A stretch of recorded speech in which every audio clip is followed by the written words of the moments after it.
Exploring new realms and making friends along the way. The possibilities of online gaming are virtually endless. It's truly mesmerizing what's out there. But games have the potential to be highly addictive, and there's often far too little protection from extremist and explicit content. So, what are the dangers? And how can we protect ourselves and children? Worldwide, more than 3 billion people play games regularly, on their cell phones, computers or consoles. And many of them are very young. An estimated 94% of children born from 2010 to 2024, also known as Generation Alpha, play games. The platform Roblox is especially popular with children. Users create avatars like this or this. They build virtual worlds and even craft their own games. They can also look at other people's creations, and that can become an issue. Design your own Mars rover and explore the Red Planet. Not only an adventure for young users on Roblox, but also educational. But then there's a very different Roblox world. This so-called condo game is all about Roblox avatars having sex. Exploring Roblox shady worlds is the focus of researchers at Penn State University in the US. As part of the project, they gather data on user-generated games, for example on Roblox and Fortnite. They show us how it works. They scroll through Discord, a popular forum for gamers. Some users share links to the worlds they've created on Roblox. From there, it doesn't take long. Select your age, no proof required, then gender. Inside, users land in a lobby in which players offer their avatars for virtual sex.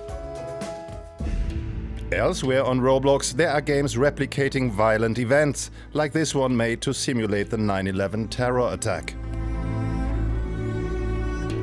There was also a game recreating the mass shooting in Christchurch, New Zealand, where a self-avowed white supremacist killed 51 people in 2 mosques.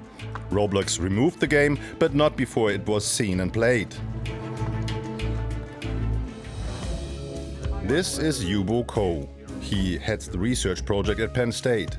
He says children don't understand that the violence they see in games is problematic outside of them. It is concerning because, well, they are sort of normalizing this, and then they accept these types of problematic values like extremist values or racist values. Typically, the games on Roblox are harmless, but Yubo Ko has spoken with children who have seen violent depictions. They were really troubled. They felt afraid to directly reach out to their parents. There's another concern too. Platforms like Roblox are actively used by extremists to reach out to and recruit children. They can create these types of problematic virtual worlds and then use these virtual worlds as a site for them to recruit and to indoctrinate and to further engage unsuspecting child players. Those child players become both victims and also perpetrators. With this project, Yubo Ko and his team want to raise awareness about the risks of gaming. After a wave of criticism, Roblox implemented some changes. Since late 2024, certain features are no longer accessible to users under 13. And the company expanded parental control tools like monitoring screen time. But for many, this is not enough. Another problematic feature still remains available because it's simply too lucrative, not just for Roblox, but for other platforms like it too. Gambling mechanisms are common in the world of gaming. That includes virtual boxes, which you often have to buy with real money. If you're lucky, they unlock special upgrades or new features. Loot boxes are used on the gaming platform Roblox and in games like Brawl Stars or Final Fantasy. The problem is, loot boxes can be addictive, even when the prizes aren't anything special. Cognitive cyberpsychologist Aaron Drummond studies the risks involved. A person feels like the next time that they engage in that behavior, they might be just that little bit closer to that big win. And that can result in really fast behavioral acquisition. A prize in a game means dopamine in the brain. Dopamine is a neurotransmitter, released as a kind of happiness hormone. Simply put, it makes us feel good. And the dopamine release can be triggered by many things, from smelling a flower to petting a cute dog. What is sort of problematic is when you start to mix that dopamine hit that people get from kind of getting the reward that they want with a mechanism which means that they don't get to choose what they're paying for. A dopamine boost combined with the random thrill of the reward has the potential to be addictive, and that doesn't just apply to loot boxes. Think of your last social media post and eagerly watching the likes roll in. Or the Duolingo streak you just can't bear to lose. Or the endless swipes on dating apps. Ultimately, the more time you spend on a platform, the more money its creators make. It is estimated that by this year, around 20 billion US dollars, that's around 18 billion euros, will be spent worldwide on loot boxes. In fact, some countries have taken legal action in an attempt to regulate them. Loot boxes pose a particular risk for children, since they often find it difficult to understand how much they are spending. We know, for instance, that impulse control is still developing right up until about age 25 now. And so we know that, when you're young, being exposed to gambling, being exposed to gambling-like products can really change the way you interact with risk and reward, and can leave you quite vulnerable to overspending. In his studies, Aaron Drummond found that over 70% of gamers don't even like loot boxes, even though they might buy them. Using them is also associated with a higher level of stress. The real consequences of that are we know that people that tend to buy loot boxes in higher rates tend to express greater regret of their purchases. We know also that they tend to be a little bit less happy. And yet, according to Drummond, loot boxes are found in around half of mobile games and a third of computer games. My advice? Don't save your payment details in games. We know gaming can be addictive, so it's best to stay mindful. But beyond money, there's the issue of explicit and potentially harmful content. So do these dangers mean we should stop children from gaming altogether? British gamer B Plays is a popular streamer among teenagers. And for her, the answer is a clear no. Guiding her fans through spooky mazes, snowboarding down virtual mountains or showing off new outfits. That's B's full-time job. The 26-year-old streamer shares her Roblox adventures on Twitch to over 100,000 subscribers. On YouTube, she has more than 600,000. B sees the potential in online games to encourage strategic thinking and help users explore the world, even if they've never left their hometown.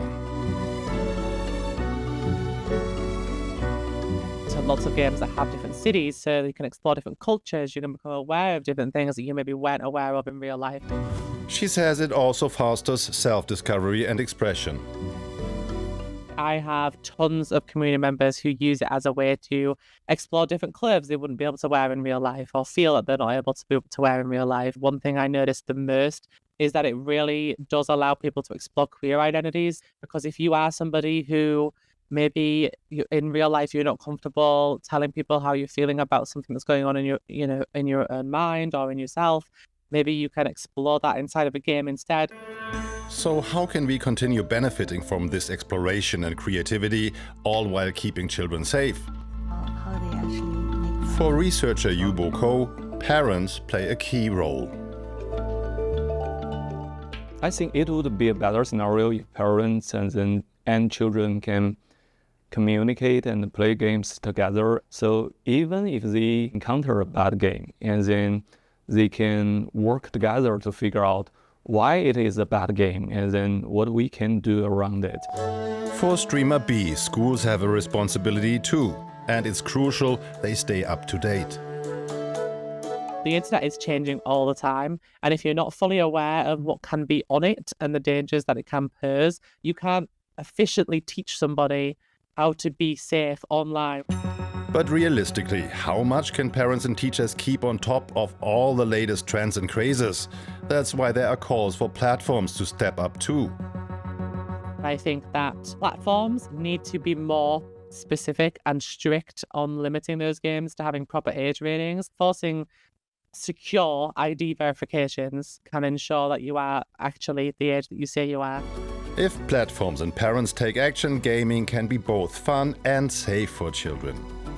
A blanket ban of online games is not a feasible solution.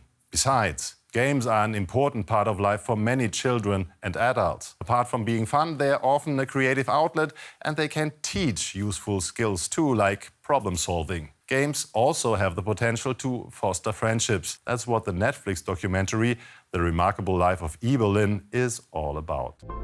This is Mats Steen. In the last 10 years of his life, he was an avid player of World of Warcraft, his favorite game. In 2014, at the age of 25, Mats died of a degenerative muscular disease. For most of his physical life, he used a wheelchair. When entering the virtual world of Azeroth, he lived as Evelyn, forging friendships along the way. Mats changed lives. And he changed those lives without meeting these people. They all communicated in text form. They had never seen Mats. And for a long time, they did not know that Mats was sick. So he just communicated through his avatar with his fingers. Mats's parents only learned of his other life when they updated his blog, informing followers of his passing. Suddenly, his parents began receiving emails from all over Europe, telling totally different story about their son. Telling stories about their best friend, that Mats had changed their lives fundamentally. And they even wanted to come to his funeral. Director Benjamin Ree captured Mats Steen's story in a documentary. He wanted to show how valuable online friendships can be, because for Mats's friends, their connection was completely real, even if they never met in person. A story like that shows just how important games can be. Still, we do have to be aware of the dangers and take them seriously. This applies to parents, schools, and developers. Of course, they have legitimate commercial interests, but they also need to recognize that they have an enormous responsibility, especially towards younger users. But we can also take action ourselves by reporting abuse, for example. And if someone misbehaves online, we can speak up there too, just as we would in real life. That's it from me. I'll see you next time. Bye-bye.